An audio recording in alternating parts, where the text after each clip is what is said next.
Pemimpin tertinggi Iran, Ayatollah Ali Khamenei, tewas dalam serangan Israel dan Amerika Serikat. Iran pun mengancam akan membalas dengan serangan yang lebih besar.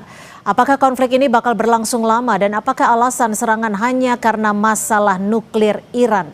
Kami akan membahasnya bersama praktisi dan pengajar hubungan internasional Synergy Policies, Dina Prapto Raharja. Mbak Dina, selamat sore. Selamat sore, Mbak Cynthia. Ya, Mbak Dina, apakah kematian dari Ayatollah Ali Khamenei ini bisa membuat Iran semakin meningkatkan serangan ke negara-negara yang memang dianggap sebagai sekutu Amerika? Karena kita tahu dari pemberitaan terkini sudah banyak negara-negara lain yang menjadi korban serangannya. Kalau dilihat dari peta yang berkembang dan pola komentar juga dari pihak Israel maupun Amerika Serikat, eskalasi ini masih belum akan berhenti ya. Kalau saya lihat kecenderungannya Amerika Serikat juga mengeluarkan statement yang provokatif dan tidak konsisten juga. Jadi alasan yang disampaikan mengapa Amerika Serikat itu melakukan serangan ke Khamenei bahkan melakukan pembunuhan di sana itu bukan karena senjata nuklir yang dimiliki oleh Iran, tetapi karena alasan-alasan lain seperti misalnya untuk melindungi Amerika Serikat dari rezim yang dianggap otoriter gitu. Jadi berarti alasan yang berkembang ini sebenarnya menunjukkan ada masalah eksistensial ya yang harus kita cermati, dan ini yang menurut saya masih belum terlalu dibahas di Indonesia. Kesannya bahwa tindakan dari Amerika Serikat ini masih bisa dibenarkan, padahal menurut saya sama sekali tidak bisa dibenarkan.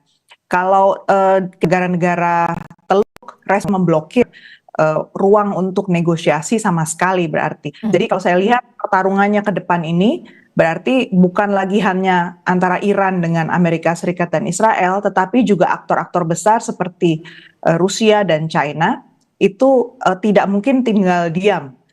Kalau pertarungannya ini berarti juga seputar geopolitik, masalah konektivitas dan jalur logistik yang sangat penting untuk energi negara-negara dunia. Dan sebelum ini ditutup oleh Amerika Serikat atau dihancurkan oleh Amerika Serikat, negara lain mengambil alih dan memastikan bahwa Selat Hormuz tidak dikuasai oleh satu negara saja. Itu yang saya lihat. Jadi mungkin masih panjang. Mbak Dina, kalau memang saat ini Selat Hormuz ditutup dan tidak bisa melakukan jalur ataupun transportasi minyak dunia, apakah ini tidak lagi bicara soal isu regional, tapi saat ini kita sudah bicara terkait dengan krisis global ke depannya? Betul sekali. Menurut saya krisis global betul-betul sudah di depan mata sekarang. Jadi kita nggak bisa menyikapi ini hanya sekedar masalah Timur Tengah. 84% dari minyak mentah Timur Tengah itu yang masuk dari Selat Hormuz itu masuknya ke pasar Asia. Dan negara yang menyerap adalah China, India, Jepang, dan Korea Selatan. Jadi kalau Amerika Serikat menutup ini semena-mena juga, artinya jika Iran tidak melakukan preemptive strike ya di wilayah Selat Hormuz, berarti negara-negara yang menjadi musuh ekonomi Amerika Serikat ini akan bergantung sepenuhnya pada ekspor minyak dari Amerika Serikat. Jadi penentu harga ke depan untuk energi itu ada di tangan Amerika Serikat, dan ini yang dihindari ya, yang dicoba dihindari di tingkat global. Artinya kita sendiri harus bisa melihat bahwa pertarungan geopolitik antara major powers, negara adidaya ini berarti sudah sampai di titik yang begitu kritis, sehingga ini bukan lagi soal Khamenei sebenarnya, dan juga bukan notabene Iran saja, tapi seluruh jalur minyak dunia itu sebenarnya lewat sana. Mau produksinya dari Uni Emirat Arab, mau dari Saudi, Oman, Qatar, dan lain-lain, semua lewatnya sana. Hormuz. Laporan dari Amerika juga menunjukkan jalur alternatif lain tuh ternyata belum berfungsi optimal ya. Jadi pasti ada masa transisi yang sangat menyakitkan untuk tingkat global jika ini berlanjut di sana. Oke, tapi yang menjadi pertanyaannya sekarang begini Mbak Dina, jika banyak negara yang akan berdampak ketika Selat Hormuz ini ditutup akan menimbulkan dampak terhadap distribusi minyak dunia. Apakah nantinya negara-negara lain ini, negara-negara besar lainnya akan ikut turun tangan dalam isu regional yang sebenarnya antara Iran, Amerika Serikat, dan Israel? Tapi usai jeda masih akan kita bahas, tetap bersama kami di Kompas Petang.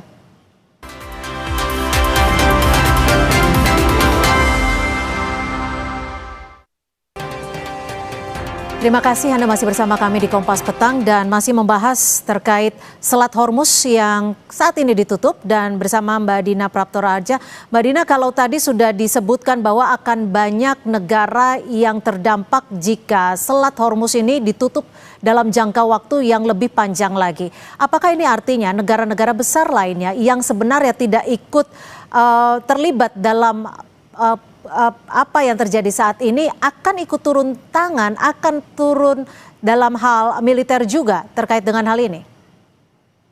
Kalau dalam hal pengaruh mereka sudah turun ya, per kemarin 28 Februari di Perserikatan Bangsa-Bangsa, Dewan Keamanan Perserikatan Bangsa-Bangsa itu sudah terjadi kegaduhan karena negara-negara besar seperti Amerika Serikat, Perancis, kemudian Cina, Rusia itu sudah adu bicara di sana mengajukan permintaan emergency meeting ya. Sorry, Amerika Serikat nggak termasuk di situ. Tapi kita lihat bahwa poinnya di sana adalah negara-negara ini berusaha untuk meredam suasana. Yeah. Dan satu catatan di sini, Dewan Keamanan PBB itu sebenarnya punya keterbatasan kalau soal Selat Hormuz, karena Selat Hormuz ini bukan international water, bukan laut lepas ya yang bisa diatur oleh internasional. Wilayah ini jatuhnya wilayah teritorial, laut teritorial yang dikuasai oleh Iran atau Oman. Jadi sebenarnya kemarin ketika Menteri Luar Negeri Oman itu bersuara,